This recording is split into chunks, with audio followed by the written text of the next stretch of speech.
This is Daniel Poppy, host of How to Write Good. Thanks for listening to the following broadcast on Public House Media. How's it going, everybody? Hey guys, This is Keith. and Katie from Coffee with Keith and Katie on Public House Media. Thanks for listening to the following broadcast on Public House Media. When you're done listening to this show, I hope you'll come check out our show, Coffee with Keith and Katie. A new episode comes out every Sunday morning at 9 o'clock. Thanks for listening to the following broadcast on Public House Media.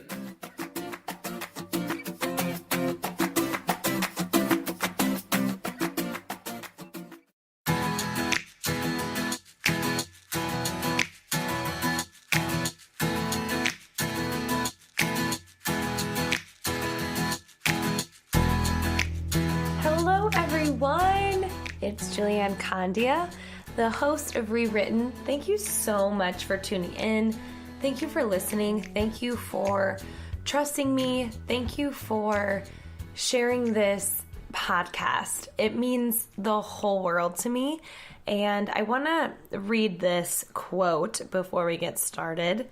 He can bring good out of every trouble we face.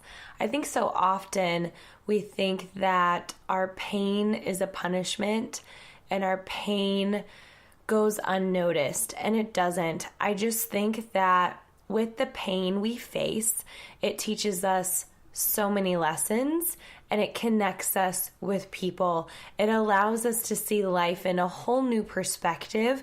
It allows us to love harder, right? And choose to be better. My mom was just telling me about a story that completely wrecked my heart, and I'm glad she shared it with me because it just helps my perspective. It allows me to really count my blessings because something I live by is that comparison is so hard and such not a good way to live. I think that's when we're comparing our trials to people's blessings. When you completely compare your defeat to someone's victory, you're going to feel horrible. When you compare your failures to people's successes, it's not going to make you feel good. And I think that with life too, with trials that we face, if we compare our trials to people's blessings, something that's relevant in my life is having a miscarriage. I could compare my trial and miscarriage to someone getting pregnant right away.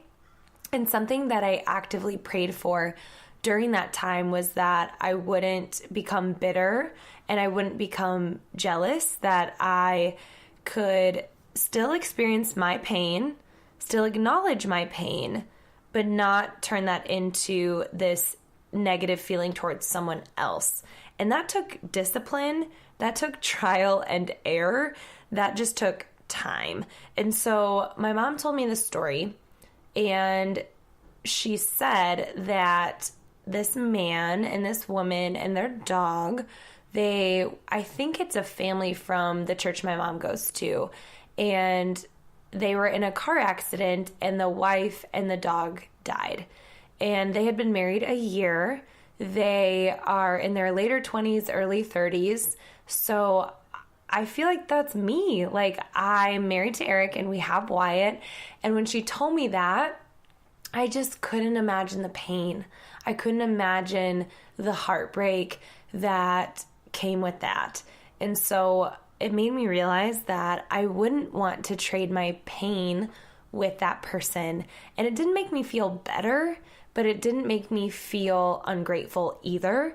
And so I think that when it comes to comparing for perspective, not to be better than anybody else you'll still feel bad for those people, but when you compare your blessings to people's trials, it makes you way more grateful, it makes you more purposeful, and it just makes you more aware that your pain is your pain, but someone always has it worse.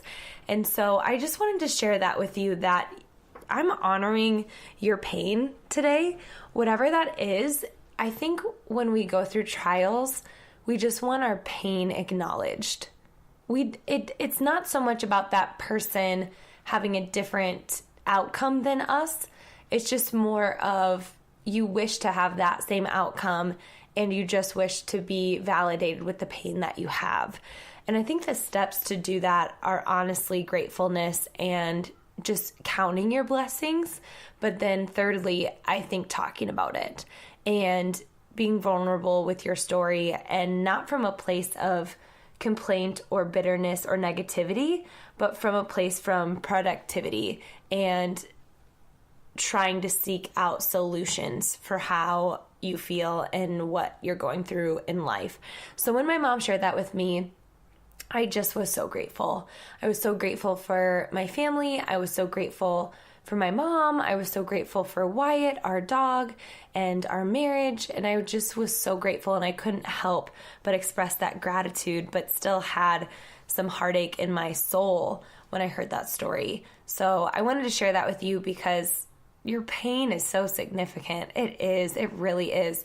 And I think the way to healing is gratitude and just seeing what you do have in your life, because at the end of the day, life is not happening to us, it's happening for us.